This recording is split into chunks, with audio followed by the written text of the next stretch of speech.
여러분, 예수님께서 갈릴리에서 이제 공생의 사역을 시작하실 때요, 정말 많은 사람들이 항상 예수님 주변에 몰려들었습니다. 그도 그럴 것이 예수님의 말씀은 권위가 있었고, 또 예수님께서 병자를 고쳐주시고 말씀 한마디로 귀신을 쫓아내시니까 수많은 사람들이 거기에 열광하여 몰려들 수밖에 없었어요. 그러면서 혹시 마음 가운데에 저분이 메시아가 아닐까라는 그 기대가 있으니까 더 많은 사람들이 모여든 것입니다. 그런데 그 현상을 참 불편해하는 사람들이 있었어요. 바로 종교 지도자들이었습니다. 이 종교 지도자들은 예수님께로 사람들이 몰려드는 것이 불편하니까 예수님을 비난하고 비하하고 또 폄하하기 시작했습니다. 오늘 본문 바로 앞장에 이제 12장에 보면 예수님께서 귀신을 쫓아내시니까 그거 바알세불을 힘입어서 하는 거야. 곧 귀신의 왕을 힘입어서 하는 거야. 저거 귀신의 종노릇 하는 거야 라면서 예수님의 어떤 말씀과 그 가르침을 참 폄하하고 비하한 것이지요. 그래서 그때로부터 예수님께서는요, 이 사람들에게 가르치는 방법을 다른 방법으로, 이전과는 좀 다른 방법으로 말씀을 가르치기 시작했어요. 그게 뭐냐면 바로 이 비유라는 방법입니다. 그래서 여러분, 오늘 본문 우리 마태복음 13장 말씀을 보면 이제 본격적으로 예수님께서 천국의 비밀을 비유로 가르치시는데, 이 13장에만 보면 무려 7가지의 이 천국 비유의 말씀이 나옵니다. 제가 한 20여 년 전에 이제 신대원 그 입시 준비를 하면서 씨가 견우 보진 그 무슨 말인지도 잘 모르시겠죠? 그래서 이 7가지의 비유를 이렇게 앞머리만 따가지고 이렇게 다 외웠던 그 기억이 있습니다. 이제 20년이 넘게 지났는데 아직도 머리에 제가 남아있을 정도로 그때 아마 철저하게 그렇게 외웠던 것 같아요. 아무튼 그렇게 이 13장에 보면 천국 비유의 이 7가지의 말씀이 등장합니다. 그 가운데에서 이제 우리는 첫 번째, 오늘 4가지 땅에 떨어진 그 비유의 말씀을 우리가 좀 함께 살펴보려고 하는데요. 여러분, 오늘 본문 1절, 2절 말씀을 보시면 앞서 말씀드린 대로 수많은 사람들이 이제 예수님께 몰려들었습니다. 그래서 자신에게 몰려드는 그 사람들과 조금 이제 거리를 떼기 위해서, 앞 사람과 너무 붙어 있으면 특정한 사람들에게만 말씀을 전할 수밖에 없으니까 이제 거리를 두고서 예수님은 배에 올라가 앉으시고 이제 바닷가에 그 배에 올라가 앉으시고 사람들은 해변에 서서 이제 이 예수님의 말씀을 듣게 되는 거예요. 여러분, 2000년 전에 있었던 그 예수님의 그 말씀 전하시는 풍경을 한번 상상해 보세요.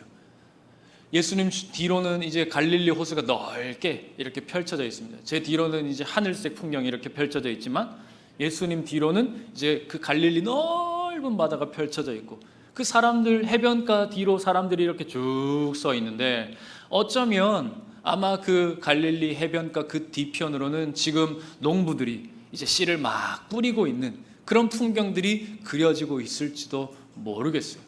그런 풍경들 속에서 오늘 예수님이 이 말씀을 전하게 되는 것입니다. 자, 여러분, 우리 본문 오늘 3절 말씀 우리 같이 한번 읽어보겠습니다. 시작. 예수께서 비유로 여러 가지를 그들에게 말씀하여 이르시되 씨를 뿌리는 자가 뿌리로 나아가서. 자, 여러분, 예수님이 이제 천국의 비밀을 무리들에게 가르쳐 주시기 위하여서 씨를 뿌리는 자가 나가서 씨를 뿌리는데, 우리가 이제 이후에 또 보겠지만 그 씨가 4종류의 땅에 떨어지더라라는 그 이야기를 이제 예수님께서 비유의 말씀으로 가르쳐 주시는 거예요. 자, 그래서 이어지는 4절부터 8절까지의 말씀을 보면 그렇게 씨를 뿌리는 자가 나가서 씨를 뿌릴 때에 떨어진 땅이 어디다라고 말을 합니까? 첫째는 어디입니까?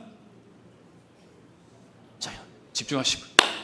딴 생각을 계속 그렇게 하시는 것 같아요. 자, 우리 다 아는 말씀이잖아요. 첫 번째 어디입니까?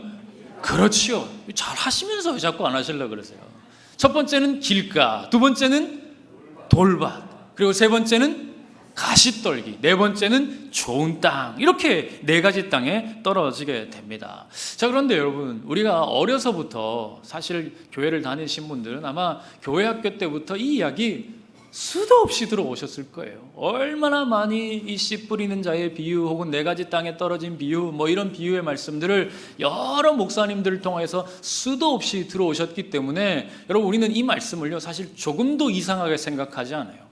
우리의 상식과는 맞지 않는데 이 말씀을 어색하게 여기지 않는다라는 거예요. 무슨 말이냐? 여러분, 여러분, 아니 애초에 씨를 뿌리는 자가 씨를 뿌리는데 좋은 땅에만 뿌려야지 뭐하러 길가에다 뿌립니까? 한 번도 그런 생각해 본 적 없으신 거예요? 아니 애초에 좋은 땅에만 뿌리면 되지 뭐하러 길가에다 뿌리고 돌밭에다 뿌리고 가시떨기에다가 그 씨를 뿌리는가 말씀입니다. 저는 뭐 아예 농사를 지어 본 적도 없는 철저하게 보시다시피 도시 사람. 별로 동의를 안 하시는데요. 저는 농사라고는 지어 본 적이 없어요. 어려서 뭐 닭은 좀 키워봤지만 저희 아버지가 양계를 하셨거든요. 그래서 닭똥밭에 좀 굴러보기는 했지만 흙바닥에 굴러본 적은 없어요. 그래서 농사를 잘 모르지만 저 같은 사람 눈에 봐도요, 이런 농부가 만약에 있다고 한다면 여러분, 이 농부는요 자격이 없는 사람입니다. 좋은 땅 놔두고 뭐하러 이상한 땅에다가 그 씨를 뿌리는가 하는 말씀이에요. 자, 그런데 이 이야기를 우리가 이해하기 위해서는 예수님 당시에 그 팔레스타인 지역에서 흔하게 있었던 그 농법에 대해서 우리가 좀 이해할 필요가 있어요. 여러분, 보통은 우리가요 이제 농사를 지으면 어떻게 합니까? 제가 농사를 안 지어봤다고 말씀드렸어요. 혹시 이 가운데도 농사를 직접 짓는 우리 장로님도 계시고 하시기 때문에 틀리면 그냥 고개만 가라 이렇게 말씀하지 마시고, 그러니까 이런 거잖아요. 농사를 지을 때 먼저 땅을 갈아엎고 그 다음에는 고랑을 파가지고 이제 농부가 내가 심고자 하는 게 있으면 뭐 씨가 됐든 뭐 종자가 됐든 뭐가 됐든 간에 일렬로 가지런히 심어야 되는 게 그게 상식이죠. 맞죠, 장로님? 네. 농사 짓는 분에게 확인했습니다. 그게 맞다는 거예요. 그런데 여러분, 이스라엘에서는 어떻게 하느냐면 땅을 일단 갈아엎어요. 갈아엎고 난 다음에 어떻게 하느냐 하면 씨앗 주머니를 옆에다 차고 나가가지고는 밭을 이리저리 다니면서 씨를 이렇게 흩뿌리는 겁니다. 한 주먹 쥐어다가 씨를 이렇게 뿌리고 또 저쪽 가서는 씨를 이렇게 뿌리고 계속해서 이렇게 흩뿌리는 거예요. 그래서 오늘 본문에도 보면 씨를 심었다고 말하지 않고 뿌렸다 이렇게 이야기를 하잖아요. 그러니 여러분, 씨를 이렇게 흩어 뿌리다 보니 어떤 일이 생기겠어요? 바람에 날려서 어떤 씨는 좋은 땅에 떨어지는가 하면 또 어떤 씨는 길가에 떨어지기도 하고 어떤 씨는 돌밭에 떨어지기도 하고 어떤 씨는 가시떨기에 가서 그렇게 떨어지는 그런 일들이 생기더라라는 겁니다. 자, 그럼 이 말씀을 제가 지금은 여러분들이 우리가 잘 모르니까 제가 이렇게 깊게 설명을 드렸지만, 여러분 당시에 예수님의 이 이야기를 듣고 있었던 사람들은 누구나 다 아는 이야기예요. 너무나 상식적인 상황에 대하여 예수님께서 일상의 삶을 가지고 와서 지금 이 천국 비유의 말씀을 하고 계시기 때문에 듣기만 들으면 그런 이야기구나 라는 것을 그 당시의 사람들은 다 알 수밖에 없었다라는 거예요. 그래서 여러분, 오늘 본문은요 일상의 삶으로 예수님께서 천국 비유의 말씀을 가르쳐 주시고 계시기 때문에 이 모든 것들은요 상징적인 영적 의미들이 다 들어 있습니다. 가령 여러분, 씨 뿌리는 자가 무엇을 의미하겠습니까? 누구를 상징할까요? 하나님이라고 이야기할 수도 있고 지금은 말씀을 전하시는 예수님이다, 우리가 이렇게 이해할 수 있는 것이지요. 그리고 그 씨를 뿌리는 자가 나가서 뿌린 씨앗은 뭐겠습니까? 예수님의 말씀인 거예요. 그러니 지금 예수님 곁에 수많은 사람들이 지금 예수님의 말씀을 듣고 있었으니 그 네 종류의 밭은, 네 가지 종류의 그 땅은 누구를 말하는 거겠어요? 주변에서 예수님 주변에 몰려 있었던 수많은 사람들, 지금 예수님의 말씀을 듣고 있었던 그 사람들을 의미하는 거예요. 그런데 그 사람들 중에는 어떤 사람들이 있다는 겁니까? 길가 같은 사람도 있고 돌밭 같은 사람도 있고 가시떨기 같은 사람도 있고 옥토 같은 좋은 땅을 가진 그런 마음을 가진 사람들이 예수님 주변에 다 있었다라는 겁니다. 그러니 오늘 우리 가운데 이 말씀을 적용해 본다면 여러분, 여기 계신 모든 분들이 그런 네 종류의 땅 가운데 하나일 수도 있다라는 겁니다. 여러분, 오늘 내가 어떤 땅인지를 한번 생각하면서 우리 이 말씀을 좀 잘 들어보셨으면 좋겠습니다. 자, 그런데 여러분, 말씀을요 다시 한번 유념해서 우리가 읽어보면요, 앞서 말씀드린 대로 오늘 본문은 네 종류의 땅에 대해서 이제 말씀을 하고 있어요. 그런데 사실은요, 이 네 종류의 밭은, 네 종류의 땅은 크게 보면 두 종류의 땅으로 구분할 수 있습니다. 첫째는 열매를 맺지 못하는 땅이에요. 그리고 둘째는 열매를 맺는 땅입니다. 자, 그럼 열매를 맺지 못하는 땅은 어떤 땅입니까? 길가이고 돌밭이고 이 가시떨기인 것입니다. 자, 그런데 여러분, 오늘 본문의 핵심이 그렇기 때문에 오늘 본문의 핵심은 네 종류의 땅이 있더라라는 것에서 그치는 것이 아니라 이런 것을 설명한다라고 저는 생각을 해요.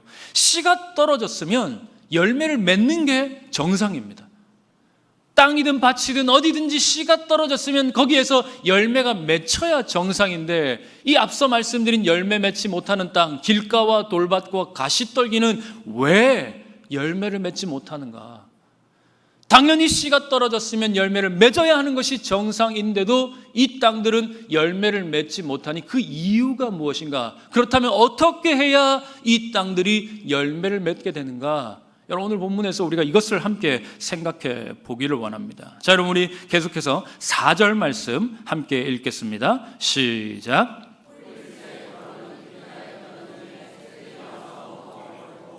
자, 처음 떨어진 씨앗이 어디에 떨어졌어요?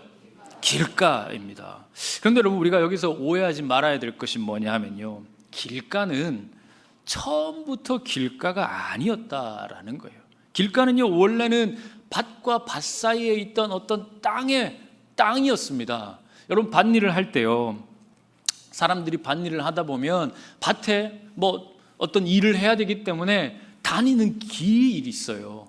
그런데 처음부터 밭은 땅 그 길가는 아니었는데, 밭에 뭐 일을 하기 위해서 이 밭 이리저리 막 함부로 밟고 지나다닐 수는 없잖아요. 게다가 지금 씨앗을 흩어 뿌려 놓았기 때문에 아무 때나 밟고 지나가면 그 씨앗이 싹도 나기 전에 다 죽는데요. 그러니 일정한 길로만 다닐 수밖에 없는 거예요. 그래서 그 사람이 그 밭에 어떤 일을 하기 위해서 계속 그 길로만 다니면서 밟고 지나다니는 거예요. 그러다 보니 처음에는 밭이었던 땅이 어떻게 돼요?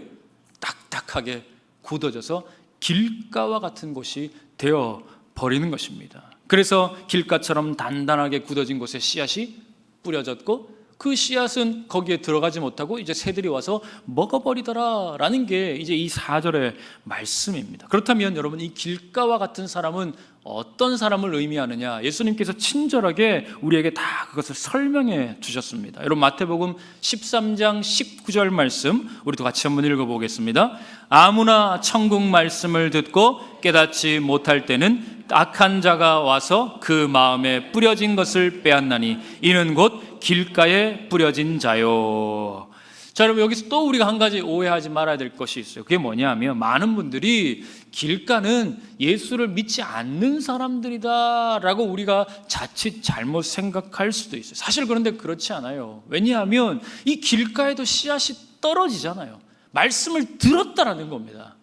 말씀을 아예 듣지 못한 자들이 아니라 말씀을 들은 자다라는 거예요. 여러분, 다른 곳에 있는 사람들이 아니라 오늘 우리로 친다면 이 교회 안에 있는 사람들입니다. 이 교회 안에 다 들어와서 지금 제가 설교를 하고 있는 것처럼 이 예수님의 말씀을 전할 때에 예수님의 말씀을 다 들은 자다라는 거예요. 그런데 문제는 뭡니까? 말씀을 듣기는 했지만 전혀 깨닫지 못하는 자다. 그가 바로 길가와 같은 사람이다 라고 예수님이 말씀하는 것입니다. 그렇다면 여러분, 왜 교회 안에 있으면서 또 말씀을 들었으면서도 여러분 왜 깨닫지 못할까요? 여러분, 이 길가는요, 밭에서 볼 때 가운데 있을까요? 가장자리에 있을까요? 우리 이분은 똑똑하시네. 일분은 한 2번 얘기해 알아들으시던데. 여러분, 밭에서요, 길가는 가운데 있을 리가 없습니다. 보통 가장자리에 있기 마련인 것이지요. 그러니 여러분, 이걸 우리의 상황에다 놓고 생각해 보면, 교회에 들어와 있기는 하지만 신앙에서는 가장 멀리 있는 사람들, 세상에서는 가장 가까운 곳, 그 경계에 서 있는 사람들이 바로 이 길가와 같은 사람들입니다. 그러니까 한 발짝만 옮겨 놓으면 금세 세상으로 갈 수 있는 그 자리에 있는 사람들, 그러한 마음으로 살아가는 사람들이 바로 길가와 같은 사람들이다라는 거예요. 그래서 세상의 이야기에 너무 많이 노출되어 있고, 세상의 이야기에 늘 기울이고 있고, 세상으로 인하여 내 마음이 다져져서 내 마음이 딱딱해져 버린 그런 사람들, 바로 그가 여러분 길가와 같은 사람들이다라는 겁니다. 여러분 요즘 유튜브 많이 보시잖아요. 유튜브를 제가 젊은 사람들이 좋아하는 줄 알았는데 알고 보니까요, 우리 어른들이 더 좋아하더라고요. 나는 아닌데요. 그런 척 하지 마십시오. 다 알고 있습니다. 여러분 유튜브 보면 여러분 뭐 보세요? 하루 종일 정치 이야기 보는 거죠. 하루 종일 우리 영웅이 보고. 웃으시는 분들은 찔리는 분들인 거예요. 하루 종일 재테크, 주식을 어디다 해야 되는지, 어떤 부동산을 사야 되는지, 금값이 얼마다라든지 뭐 이런 이야기들 우리 유튜브 통해서 계속해서 매일매일 듣는 것입니다. 그러다 보니 우리의 마음이요, 그런 이야기들로 계속해서 밟혀지고 다져지는 겁니다. 그러면 여러분 어떻게 될까요?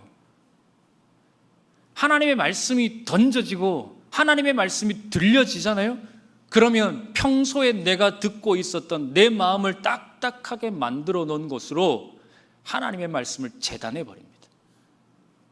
평가하고 판단해 버리는 거예요. 여러분 반대가 되어야 되지 않나요? 하나님의 말씀으로 세상의 이야기를 평가하고 하나님의 말씀으로 내게 들려지는 그 이야기를 다시 한번 생각하고 곱씹어 봐야 하는데 어떻게 하는 겁니까? 반대예요, 반대. 세상에서 듣고 세상에서 익숙해지고 세상으로부터 내 마음을 계속해서 다져놓은 그것으로 하나님의 말씀을 평가하고 판단하고 재단해버리는 역현상이 지금 우리 안에 벌어지고 있는 것입니다. 그래서 여러분 하나님의 말씀이 들려질 때요, 내 기준에 맞으면 은혜를 받습니다. 그런데 내 기준에 맞지 않으면 은혜를 받지 않아요. 내 기준에 맞으면 이 교회는 좋은 교회고 내 기준에 맞지 않으면 저 교회는 나쁜 교회예요. 내 기준에 맞으면 저 목사는 괜찮은 사람이고 내 기준에 맞지 않으면 저 목사는 안 되는 사람으로, 여러분 우리는 그렇게 지금 계속해서 지금까지 어쩌면 그렇게 평가하고 판단하고 재단하며 살아왔을지도 모르겠습니다. 그렇다면 여러분 죄송하지만 그 사람은 길가와 같은 사람입니다. 말씀의 기준이 있는 것이 아니라 기준이 나에게 있는 겁니다. 내가 기준이 되어 살아가는 것이죠. 여러분 아무리 내 기준이 중요하고 내 생각이 중요하다 하지만 세상은 계속 그렇게 얘기합니다. 내가 중요하다고, 내가 어떻게 생각하는지가 중요하다고 말합니다. 그러나 여러분 우리는 알고 있고 믿지 않습니까? 하나님의 말씀이 진리이지 내가 진리입니까? 여러분 하나님의 말씀이 진리인 줄 믿습니다. 그런데 왜 우리는 하나님의 말씀으로 나를 평가하고 나를 판단하는 것이 아니라 오히려 내가 하나님의 말씀을 평가하고 판단을 합니까? 혹시 지금 이 자리에 하나님의 말씀을 듣고도 깨닫지 못하는 분들이 계시다면 여러분 우리는 스스로 점검해 보아야 합니다. 나는 과연 지난 한 주간 무엇을 듣고 살았는가? 나는 지난 한 주간 무엇을 가까이 하며 살았는가? 여러분 유튜브입니까? 세상을 살아가는 그 친구들의 이야기입니까? 내가 좋아하는 어떤 연예인들의 그 이야기입니까? 드라마입니까? 무엇이 여러분의 삶을 지금 누르고 있나요? 다지고 있나요? 그게 여러분을 길가로 만드는 가장 중요한 요인임을 여러분 잊지 마시길 바랍니다. 그러므로 여러분 우리는요 늘 말씀을 가까이 해야 돼요. 내 입술에 찬양이 떠나지 않아야 하고 하나님의 그 하나님을 생각하는 그 마음이 우리 안에서 떠나지 않아야 합니다. 그래야 내 마음이 부드러워질 수 있는 거예요. 그래야 하나님의 말씀이 들어오면 그것을 하나님의 말씀으로 받고 그 말씀을 믿고 듣고 깨달아서 열매 맺는 좋은 땅이 될 수 있는 것입니다. 사랑하는 성도 여러분, 오늘 저와 여러분이 세상에 가까운 사람이 아니라 세상에 속하여 살아가기는 할지라도 세상과는 구별되어 살아가는 하나님의 백성이 될 수 있기를 주님의 이름으로 간절히 축원합니다. 그래서 길가가 아니라 좋은 땅이 되어 살아가는 그 은혜가 있기를 간절히 소망합니다. 자, 우리 계속해서 우리 5절 6절 말씀 함께 읽겠습니다. 시작. 더러는 흙이 얕은 돌밭에 떨어짐에 흙이 깊지 아니하므로 곧 싹이 나오나 해가 돋은 후에 타서 뿌리가 없으므로 말랐고. 자, 여러분, 씨앗이 떨어진 두 번째 땅, 돌밭입니다. 여러분, 예수님 당시에 이 땅은요, 흙은 이렇게 덮여 있는 땅이어서 겉으로 보기에는 좋은 땅처럼 보일 수가 있대요. 그런데 그 이스라엘의 지형적 특성상 그 흙을 조금만 까뒤집어 보면 그 안에 석회암층이 자리 잡고 단단하게 자리 잡고 있어서 큰 돌들이, 그런 단단한 돌들이 곳곳에 있었다라는 것이죠. 그래서 이것이 당장에는 이게 좋은 땅인지 돌밭인지 알 수가 없는 겁니다. 그런데 언제 알아요?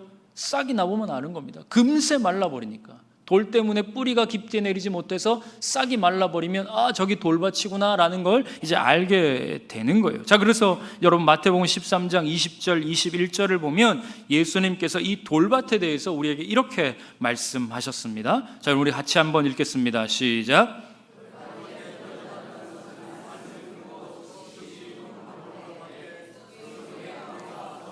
잠시 견디다가 말씀으로 말미암아 환난이나 박해가 일어날 때에는 곧 넘어지는 자요. 자, 그럼 우리 돌밭을 지금 예수님께서 설명해 주셨어요. 돌밭은요, 길가는 완전히 다릅니다. 여러분, 길가는요, 말씀을 아예 받지를 않았어요. 딱딱하게 굳어져 있으니까 말씀이 다 튕겨 나오는 거예요. 그런데 이 돌밭은요, 달라요. 즉시 기쁨으로 받습니다. 그래서 외형적으로 보면 이 사람은요, 너무너무 믿음이 좋은 거예요. 굉장히 믿음이 좋아 보입니다. 말씀을 들을 때도 고개를 끄덕끄덕하면서. 우리 성도님들 중에도 그런 분들 간혹 계시거든요. 제가 설교를 하면 아멘 아멘 막 적극적으로 반응해 주시고, 막 때로는 눈물도 흘리시고, 막 노트에 빼곡히 막 받아 적으시고, 지금 갑자기 적다가 막 멈추시는데, 권사님이 그렇다는 게 아니고 그런 분들이 있어요. 그래서 누가 봐도 이분은 믿음이 좋은 분이에요. 그런데 문제가 있죠. 그 안에 돌덩어리가 들어있는 겁니다. 여러분, 우리가 농사 지을 때요, 제가 또 농사 얘기를 합니다만, 농사를 지을 때 쟁기질을 하면 흙에 얕게 꽂고 쟁기질을 해야 될까요? 깊게 꽂고 쟁기질을 해야 될까요? 어떻게 하셨어요? 그럼 당연하지 않습니까?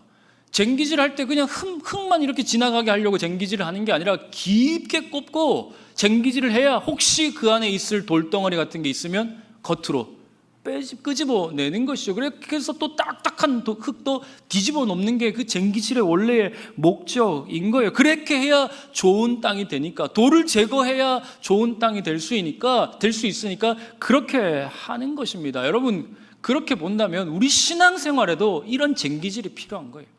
우리 신앙의 바닥에다 깊게 꼽고 우리 신앙의 바닥을 완전히 까뒤집어 놓는 그 일들을 우리가 해야 된다라는 겁니다. 그렇게 해서라도 우리 안에 있는 이 돌덩어리들을 우리는 제거해야 되는 거예요. 그런데 여러분, 우리 모두에게는, 누구에게나 이 큰 돌덩어리 하나씩 다 가지고 있습니다. 그게 뭐냐? 바로 자아라는 겁니다. 우리 안에 있는 이 돌덩어리가 다 있다니까요. 자아라는 이 돌덩어리를 다 가지고 살아가는 거예요. 그런데 여러분, 문제는 이 자아가요, 욕심덩어리예요. 욕심덩어리. 자아가 욕망덩어리입니다. 여러분, 저도 목사이지만 욕망이 있거든요. 어떤 욕망이냐? 잘 되고 싶은 욕망이 있어요. 목사로서 성공하고 싶지 실패하고 싶지 않습니다. 남에게 칭찬받고 싶지 원망받는 목사가 되고 싶은 마음 저에게는 추워도 없어요. 여러분, 우리 다 똑같지 않나요? 내 인생 잘 되고 싶지, 잘 살고 싶지, 괜찮고 싶지, 안 되고 싶은 사람 있으면 발 한번 들어보십시오. 아무도 없지요. 다 잘 되고 싶습니다. 다 괜찮고 싶어요. 그게 우리의 자아라는 것의 욕망입니다. 누구나 다 그런 욕망 덩어리인 자아를 우리 안에 이 돌덩어리를 다 안고 살아가는 거예요. 그런데 여러분, 이 자아라는 욕망 덩어리는요, 문제가 있어요. 뭐냐? 성공은 쉽게 받아들이는데 고난은 받아들이지 못합니다. 이 자아가 욕망으로 가득 차 있다 보면 성공은 너무나 좋아하지만 고난이 찾아오면요, 힘들어요. 싫어합니다. 여러분, 그래서 내 마음에 이 자아가 욕망으로 가득 차 있으면 하나님을 믿는 것도 내 욕망을 위한 수단으로 삼아버립니다. 신앙생활 하는 것도 내 욕망을 이루기 위한 수단으로 만들어 버리는 것입니다. 그래서 여러분, 신앙생활 하다가 성공이 아니라 고난을 만나면 여러분 어떻게 생각합니까? 내가 고작 이거 하려고 예수를 이렇게 믿었나? 내가 그동안 얼마나 수고하고 헌신하고 봉사하고 헌금하고 얼마나 신앙생활 열심히 했는데 내 결과가 고작 이거야? 그러면 여러분, 우리의 신앙은요 여지없이 무너지는 겁니다. 결국 신앙이 내 욕망을 채우는데 실패했다고 느끼는 순간 우리의 믿음은 뿌리가 얕기 때문에 그 욕망의 돌덩어리에 갇혀가지고 뿌리를 내리지 못하고 믿음이 다 타서 말라버리고 없어져 버리는 겁니다. 그래서 여러분 21절 후반부에 보면 이렇게 말씀을 하지요. 말씀으로 말미암아 환난이나 박해가 일어날 때에는 곧 넘어지는 자다. 왜 말씀으로 순종하며 살았는데 고난이 나에게 옵니까? 왜 내가 말씀으로 이렇게 순종하며 사는데 하나님은 나를 이 고난에서부터 건져주시지 않습니까? 여러분, 욕망으로 가득 차 있는 사람, 이 자아라는 욕망의 돌덩어리가 가득 차 있는 사람은요 이 질문에 절대로 대답하지 못합니다. 여전히 내 삶의 주인이 나이기에 내가 잘못되는 거 용납할 수 없고 받아들일 수 없는 것입니다. 하지만 여러분, 기억하십시오. 우리 삶의 고난에는요 다 이유가 있습니다. 하나님께서 어떤 이유도 목적도 없이 아무렇게나 생각 없이 우리에게 고난을 주시는 것은 절대로 아니다라는 거예요. 그래서 여러분, 오늘 본문에도 보면 언제 뿌리가 마르느냐, 언제 뿌리가 마르고 시들어요? 해가 돋은 후에. 여러분, 여러 이유들이 있겠지만 하나님께서 우리에게 해라는 고난을 주시는 이유는요, 그게 떠야, 그 해가 떠야 그게 좋은 땅인지 돌밭인지 구분이 됩니다.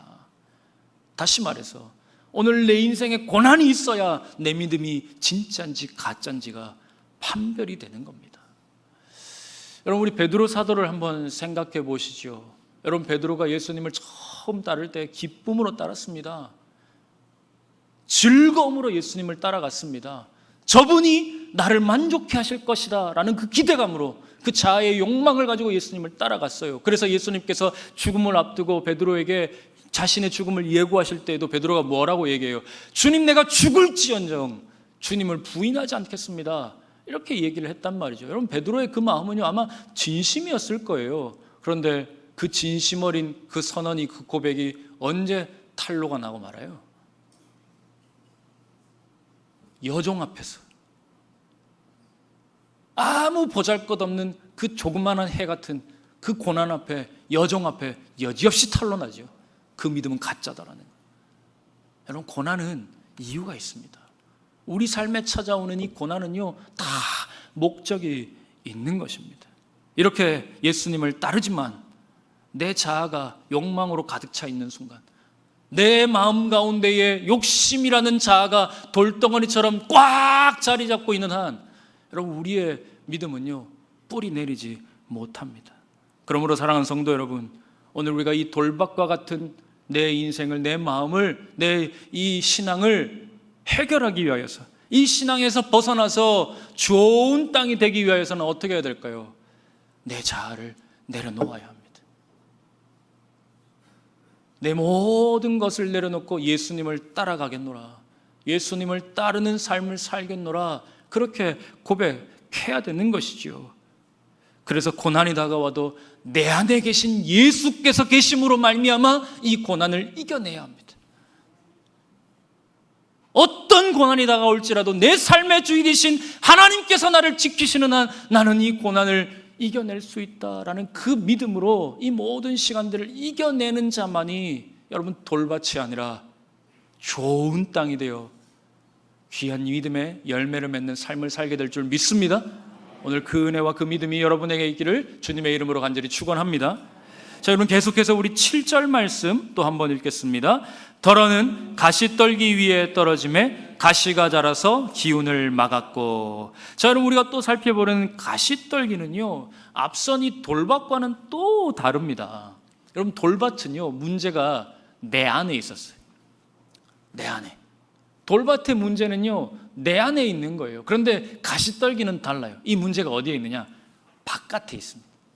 그래서 여러분, 이 가시떨기에 떨어진 씨앗은요, 일정 시간 동안은 잘 자랍니다. 그래서 뿌리도 깊게 내리고 이제 열매 맺기 직전까지 이렇게 무럭무럭 자라가요. 그런데 정작 열매 맺는 시점이 딱 다가오면 어떻게 됩니까? 가시가 찔러서 이 열매를 더 이상 맺지 못하는 거예요. 그래서 여러분, 마태복음 13장 22절을 보면 예수님께서는 이 가시의 정체가 뭔지를 우리에게 분명하게 알려주세요. 너무너무 감사하죠. 여러분, 예수님께서 말씀하신 우리 22절 말씀 함께 읽겠습니다. 시작. 가시떨기에 뿌려졌다는 것은 말씀을 들으나 세상의 염려와 재물의 유혹에 말씀이 막혀 결실하지 못하는 자요. 자, 여러분, 너무너무 간단하고 분명하게 말씀하시죠. 지금 딱 두 가지 말씀하시는 거예요. 가시가 뭔지, 나에게 열매 맺지 못하게 하는 이 가시가 뭔지를 예수님 말씀하시는 겁니다. 첫 번째 뭡니까? 세상의 염려와 재물의 유혹이다. 마가복음과 누가복음을 보면 여기에 기타 유혹과 쾌락이다라고 이제 더하기 있기는 하지만 오늘 마태복음만 우리가 살펴볼 거니까 우리 두 가지만 한번 생각해 보시지요. 첫 번째 뭐라고요? 세상의 염려. 두 번째는 재물의 유혹. 자, 여러분, 우리를 가장 잘 찌르는 것 중에 하나가 바로 이 세상의 염려다라고 말합니다. 자, 그런데 염려라는 말은요, 원래 무슨 뜻을 가지고 있냐면 마음을 나눈다, 이런 뜻을 가지고 있어요. 염려가 그런 뜻을 가지고 있어요. 여러분, 우리의 마음을 믿음의 한쪽 방향으로 가지 못하게 만드는 게 뭐냐? 염려입니다. 자꾸 염려가 들어오면 우리는 한 방향으로 하나님을 향해 믿음으로 나아가야 하는데 자꾸 염려가 들어오면 어떻게 돼요? 그 믿음을 갈라요. 우리의 마음을 갈라서 믿음으로 가지 못하고 자꾸 세상 쪽으로 가도록, 양갈래에다가 다리를 걸쳐놓고 어중뛰게 살아가도록, 더 괴로운 인생을 살아가도록 이 염려가 계속해서 작업을 하는 겁니다. 그런데 여러분, 우리 가운데 염려 한 가지씩 안 가지고 계신 분 있습니까? 다 있지요. 다 있습니다. 자녀에 대한 염려가 있어요. 노후에 대한 염려가 있어요. 관계에 대한 염려가 있어요. 그 외에도 많은 염려들이 나의 마음을 이렇게 갈기갈기 찢어 놓고 있습니다. 그런데 한 심리학자가요, 이 연구를 했는데, 조사를 했는데요, 우리가 하고 있는 이 평소에 하고 있는 염려의 자그마치 96%가 쓸데없는 걱정이랍니다. 무슨 말이냐? 우리가 하고 있는 염려 가운데는요, 대다수가 96%면 거의 100%에 가깝다고 먹을 수 있죠. 96%가 아직 일어나지 않은 일이에요. 그리고 또 다른 염려는 내가 어찌 할 수 없는 염려예요. 그러니 쓸데없는 걱정이나 하고 있는 겁니다. 우리가 그 염려 때문에 우리가 어떻게 되는 겁니까? 내 믿음이 갈라지고 있어요. 한 방향으로 하나님께 가지 못하고 내 마음이 자꾸 분산되고 갈라지는 그 안타까운 상황을 우리는 살아가게 되는 것입니다. 여러분, 그러니 이러할 때에 여러분, 우리가 해야 될 일이 뭐겠습니까? 자꾸 염려가 들어와서 내 마음을 갈라놓고 내 믿음이 바르게 서지 못하도록 나를 자꾸 흔들어 놓고 있으니 이때 무엇을 해야겠습니까? 말씀을 기억해야죠. 내 염려를 주께 맡기라. 할렐루야. 여러분, 예수님이 이걸 말씀하시잖아요. 염려하지 말라는 것입니다. 내 염려를 주께 맡기라. 주님이 그 일을 이루시겠다 약속하고 있는 것입니다. 그러니 이제 우리의 염려를요, 주님께 맡기세요. 주님, 제 자녀를 주님께 맡깁니다. 아멘? 안 맡기시려고 지금 굳게 결심하고 계신 거 아니죠? 주님, 제 자녀를 주님께 맡깁니다. 주님, 제 미래를 주님께 맡깁니다. 주님, 우리 교회를 주님께 맡깁니다. 할렐루야.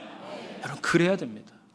그리하면 우리의 염려를 주님께서 책임지시고 이루어 주실 줄 믿습니다. 자, 그러면 이제 그 가시가 우리가 더 이상 염려가 우리의 가시가 되지 못해요. 그럼 두 번째 가시 어떤 거였어요? 재물의 유혹입니다. 여러분, 사실 세상 살아갈 때요, 제일 필요한 게 뭡니까? 부끄러워서 말 못하시는 거예요? 우스갯소리로 어떤 설문조사를 했더니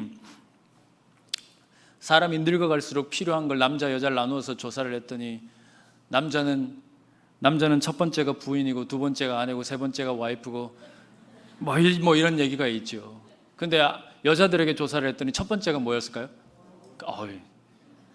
여자들만 대답을 하시네요. 그렇지요. 여러분, 우리가 나이가 들면 들수록 점점 더 크게 느끼는 게 뭡니까? 내 인생에 필요한 게 돈이다라는 거 우리가 너무나 쉽게 느끼고 경험하게 됩니다. 여러분, 가령 돈이 있어야 아파도 병을 고치잖아요. 아니, 돈이 있어야 좋은 병원에 가서 좋은 의사 만나서 기왕이면 더 좋은 병원 가서 그렇게 병을 나을 수 있는 거 아니겠습니까?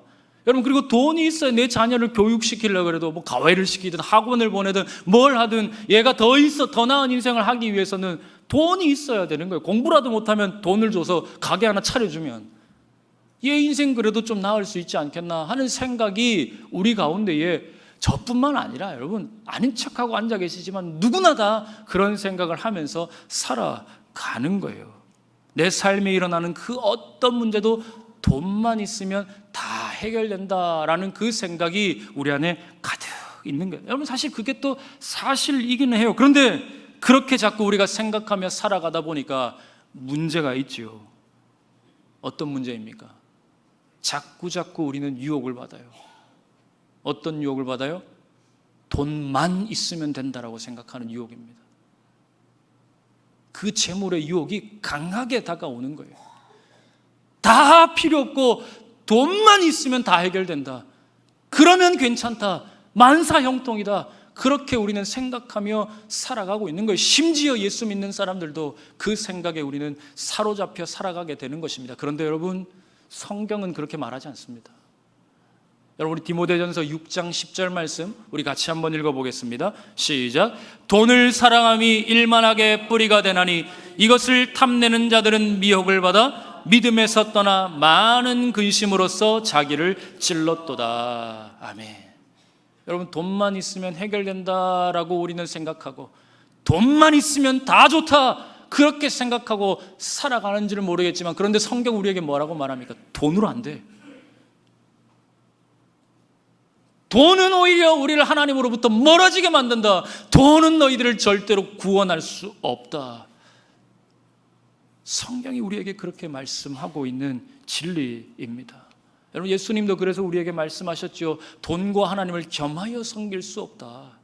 우리가 두 주인을 섬길 수 없음을 하나님은, 예수님께서는 우리에게 분명히 말씀해 주셨습니다. 사랑하는 성도 여러분, 잊지 마십시오. 돈이 우리를 지켜주지 못합니다. 재물이 내 인생의 안정을, 미래를 보장해 주지 못합니다. 오직 하나님만이, 오직 살아계신 하나님만이 내 인생의 주인이시오, 내 인생을 지켜주시고 내 미래를 지켜주시는 유일한 한 분이신 줄 여러분 믿으시길 바랍니다. 저와 여러분, 그렇기 때문에 오늘 우리의 마음을 재물에서 하나님께로 옮겨 놓아야 합니다. 그렇게 가시를 제거하지 않으면 여러분, 오늘 우리의 삶에 예수님께서 원하시는 그 열매는 절대로 맺혀질 수 없습니다. 사랑하는 여러분, 오늘 우리가 살펴본 이 비유의 말씀은요, 네 가지 땅에 대해서 말하고 있는 것 같지만 사실은 전체를 꿰뚫어 보면 한 가지의 말씀을 전하고 있어요. 그것은 씨가 떨어졌으면 열매를 맺어야 한다라는 것입니다. 그런데 길가는 어떻습니까? 세상의 소리에 귀를 기울이다 보니 마음이 딱딱해져서 열매를 맺지 못합니다. 돌밭은 어때요? 자라는 이 욕심에 가득 차서 더 이상 열매를 맺지 못합니다. 가시는요, 세상의 염려와 재물의 유혹이 계속해서 나를 찌르니 씨가 떨어졌는데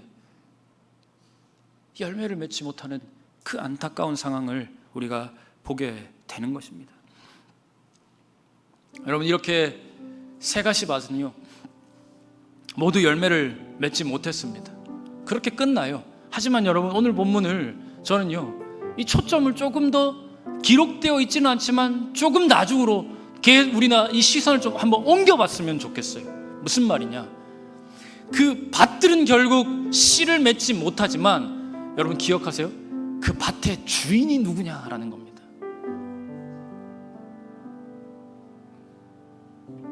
그 열매 맺지 못하는 길가, 돌밭, 가시떨기 그 밭의 주인이 누구시냐라는 거예요.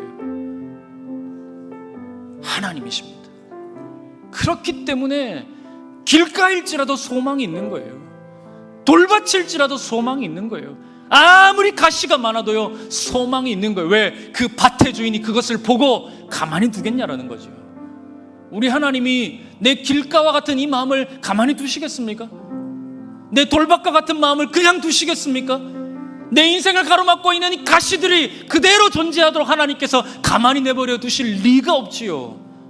우리 하나님께서 내 인생에 찾아오셔서 내 이 길가와 같은 이 굳어진 이 마음을 반드시 갈아엎으실 줄 믿습니다. 내 인생 가운데 깊이 자리 잡고 있는 이 자아라는 욕망 덩어리, 이 돌덩어리를 하나님께서 반드시 빼내주실 줄 믿습니다. 오늘 또한 우리를 가로막고 있는 이 가시, 어마어마한 이 가시, 이것 때문에 안 되는 이 모든 것들 하나님께서 반드시 제거하여 주실 줄 믿습니다. 그리하면 오늘 우리도 좋은 땅이 될 수 있어요. 그것은 나에게 달려있는 것이 아니에요. 내가 수고하고 노력하고 애써야 되는 것들이 분명히 있지만 결과적으로 내 인생을 좋은 땅으로 만드시는 분은 우리 하나님이신 줄 믿습니다. 여러분, 우리도 할 수 있어요. 그러니 포기하지 마십시오. 하나님이 아직 여러분들을 포기하지 않으셨어요. 길가와 같을지라도 하나님 포기하지 않으셨어요. 아무리 돌이 커도 아직 밭의 주인이 포기하지 않았습니다. 가시가 땅을 뒤덮고 있을지라도 그 밭의 주인은 절대로 그 밭을 포기하지 않았습니다. 오늘도 찾아오셔서 그 밭을 좋은 땅으로 일구어 내실 것입니다. 그 하나님을 믿으며 오늘 내 밭을 하나님께 맡겨드리실 수 있기를 바랍니다. 오늘 그 하나님께서 우리의 삶에 찾아오셔서 반드시 좋은 땅이 되게 하실 것이고 30배, 60배, 100배의 결실을 맺게 하실 줄 믿습니다. 오늘도 그 은혜가 저와 여러분에게 충만하게 임하시기를 주님의 이름으로 간절히 축원합니다. 여러분, 이제 이 믿음을 가지고 또 이 소망을 가지고 우리 말씀 앞에 서라는 이 찬양, 우리 함께 다 함께 일어나셔서 우리 하나님 앞에 찬양으로 영광 올려 드리겠습니다.